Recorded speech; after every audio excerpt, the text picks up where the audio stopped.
Assalamualaikum warahmatullahi wabarakatuh. Bismillahirrahmanirrahim. Nahmaduhu wa nusalli wa nusallim ala rasulihil karim, amma ba'd.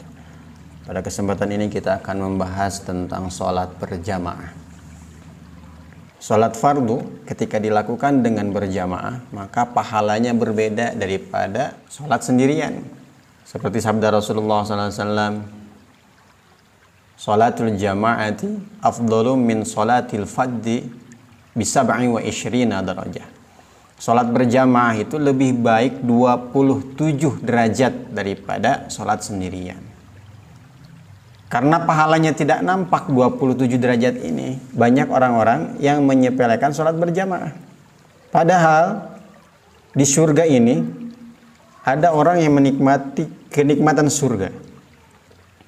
Kemudian tiba-tiba dia mencium bau yang lebih wangi daripada bau surganya.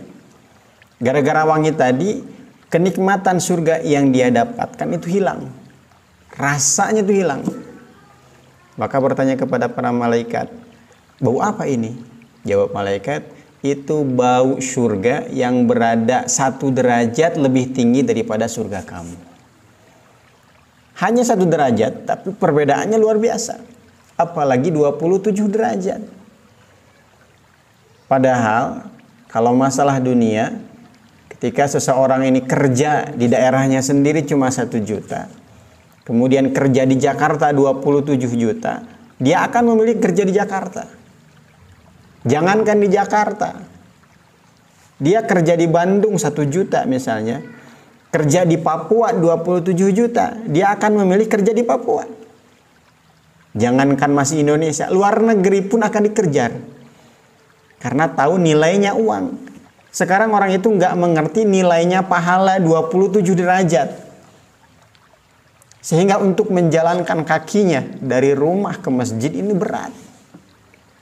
Kalau seandainya orang-orang ini mengerti pahala sholat berjamaah, Allah tampakkan pahalanya, maka masjid-masjid sekarang tidak akan ada yang muat.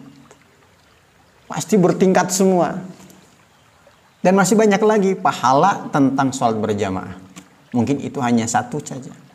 Untuk lebih lengkapnya silahkan buka fadilah-fadilah sholat berjamaah. Sekarang apa hukumnya sholat berjamaah? Hukum sholat berjamaah ini ada 3. Yang pertama sunnah muakkad. Sunnah yang sangat dianjurkan. Ini menurut Imam Ahmad. Yang kedua, hukumnya fardu kifayah. Artinya, dengan kita melaksanakan sholat berjamaah, mungkin hanya 5 orang, atau hanya sekedar 3 orang dalam satu masjid, ini menggugurkan dosa orang satu kampung. Maka fardu kifayah ini bisa lebih besar pahalanya daripada fardu ain. Kenapa? Karena kita menggugurkan dosa orang lain. Harusnya satu kampung ini berdosa, tapi karena kita bertiga, berlima, atau 10 orang sholat berjamaah, satu kampung ini tidak jadi dosa. Berarti pahalanya akan mengalir kepada orang yang mengerjakannya. Namun, ketika fardu kifayah, seseorang ini sholat di rumah, dia tidak berdosa. Karena sudah ada yang mengerjakannya. Dan yang kedua ini menurut Imam Nawawi. Kemudian hukum yang ketiga, fardu ain. Artinya kalau fardu ain wajib kepada setiap individu.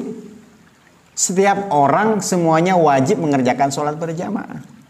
Dengan dalil sabda Nabi SAW yang mafhumnya, barang siapa yang mendengar suara azan kemudian dia tidak memenuhinya, artinya dia tidak pergi ke masjid untuk sholat berjamaah, maka tidak ada sholat baginya. Artinya sholatnya tidak sah. Tetangga masjid mendengar suara azan di masjid, kok nggak pergi ke masjid, nggak sah sholatnya. Menurut hadis ini. Kemudian hadis lain, Rasulullah pernah mengumpulkan para pemuda, menyuruh mereka untuk mengumpulkan kayu bakar. Rasulullah ingin untuk membakar rumah yang mana laki-lakinya tidak pergi ke masjid untuk sholat berjamaah. Laki-laki kok sholat di rumah, Rasulullah ingin membakar rumahnya supaya tidak sholat lagi di situ. Maka pendapat yang ketiga ini mengatakan bahwa sholat berjamaah ini fardu ain, setiap individu wajib mengerjakannya. Dan ketiganya ini adalah pendapat ulama berdasarkan dari hadis-hadis tadi. Kalau kita pilih yang mana? Kita ambil yang fardu ain. Sehingga kita harus menjaga sholat berjamaah sesungguh-sungguhnya. Jangan sampai kita lewatkan satu kali pun. Tetapi ketika ada orang lain tidak sholat berjamaah, mereka sholat di rumahnya masing-masing, kita ambil pendapat yang pertama. Sunnah muakkad, toh hanya sunnah, tidak sampai wajib, sehingga tidak berdosa dan tetap sah sholatnya. Saya sering katakan, hukum itu berat untuk kita dan ringan untuk orang lain. Jadi jangan suka menjudge, dosa kamu sholat di rumah, gak sah kamu sholat di rumah. Mentang-mentang ada pendapat yang mengatakan bahwa sholat berjamaah adalah fardu ain. Ada 3. Untuk kita ambil yang berat, sedangkan untuk orang lain kita ambil yang ringan. Mafhum ikhwan? Dan sholat berjamaah ini disebut sebagai sunnanul huda, sunnah tertinggi. Kenapa? Karena sholat berjamaah tidak pernah ditinggalkan Nabi walaupun hanya 1 kali. Bahkan ketika Nabi SAW sakit parah, tidak bisa berjalan, sampai harus dipapah oleh kedua sahabatnya, sampai-sampai kakinya itu diseret. Berarti benar-benar tidak bisa jalan. Kalau diseret berarti kakinya itu ke lantai. Beliau diseret seperti itu untuk mendatangi sholat berjamaah. Karena sholat berjamaah tidak pernah ditinggalkan oleh Nabi, bahkan dalam keadaan terburuk sekalipun, maka disebut sholat berjamaah ini adalah sunnanul huda, sunnah tertinggi. Maka kita harus menjaganya. Dan hukum sunnanul huda, termasuk hukum sunnah muakkad, fardu kifayah atau fardu ain, ini hanya bagi laki-laki saja. Termasuk pahala 27 derajat tadi. Bahkan ada sebagian yang mengatakan 25 kali. Ada yang mengatakan 20 kali. Banyak pendapatnya dan banyak hadisnya. Intinya semuanya pahalanya besar. Itu hanya untuk laki-laki saja. Bagi perempuan, sholat terbaik bagi perempuan adalah di rumahnya, kata Nabi. Kalau begitu mereka ketinggalan sholat berjamaah. Kata Nabi, sholat terbaik perempuan adalah di rumahnya. Bahkan bukan hanya sekedar di rumah. Di rumah ada kamarnya. Di kamarnya. Di kamar ada ruangannya, di ruangan lagi. Jadi semakin tertutup bagi wanita ini semakin baik. Dia ketinggalan 27 derajat sholat di masjid. Kata Nabi, terbaiknya adalah di rumah. Maka bisa jadi yang terbaiknya di rumah ini bisa mengalahkan ketika dia pergi ke masjid. Maka kalau perempuan ini punya suami, punya anak laki-laki, suruh anaknya untuk pergi ke masjid, suruh suaminya untuk pergi ke masjid. Dianya sholat di rumah. Sehingga sholat dia sholat terbaik karena dilakukan di rumah, di tempat yang paling tersembunyi, dan dia mendapatkan pahala 27 derajat dari suaminya atau dari anaknya. Tapi walaupun sholat terbaik wanita itu adalah di rumah, kita jangan melarang istri kita untuk pergi ke masjid. Karena Nabi tidak pernah melarang wanita-wanita untuk pergi ke masjid.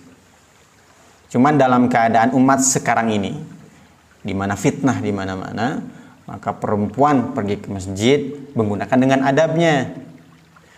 Bajunya jangan mencolok, jangan menggunakan parfum, karena ini akan menimbulkan fitnah. Pergi ke masjidnya bareng-bareng, jangan sendirian. Paham ikhwan?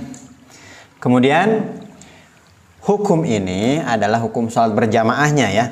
Sedangkan sholat fardunya itu sepakat semua ulama wajib. Kalau ada orang yang tidak sholat dan menganggap bahwa sholat fardu itu hukumnya sunnah, tidak wajib, maka langsung dianggap kafir. Lalu bagaimana dengan sholat sunnah? Apakah sholat sunnah untuk berjamaah atau tidak? Ada beberapa sholat sunnah yang dianjurkan untuk berjamaah, artinya sunnah. Di antaranya sholat taraweh, kemudian sholat Aid, Idul Fitri, Idul Adha, kemudian sholat gerhana. Itu sholat sunnah yang disunnahkan untuk berjamaah. Selainnya tidak sunnah dan tidak makruh.